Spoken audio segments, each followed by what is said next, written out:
One of the things I love to do to start my vocal practice is just to get my body activated. And so what we do, we start from head to toe. Every part of our body should be warmed up. So in order to be warmed up in the head part, I like to start with some nice massaging. So I like to massage starting from my temples here, and I go all the way around and down and alongside the jaw. This is especially good if you happen to be someone who clenches their teeth when you sleep.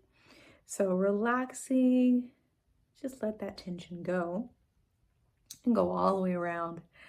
Kind of like, ah, ah. Yes, being a vocalist gives you permission to make the silliest sounds and movements with your face and your body. So don't feel silly about it. It's okay. And from there, just kind of move behind the ears, release any tension that you might have in your neck. And just work your way down and then down into your shoulders. Give yourself a nice, gentle massage.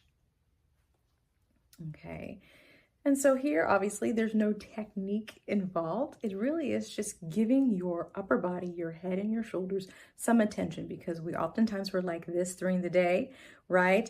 And, we want to make sure we're relaxing everything. And so this is something you can do when you wake up in the morning, just to get this nice and warm and activated, and right before you start your official warm-up practice. So tell me how you did. I'd love to hear your thoughts.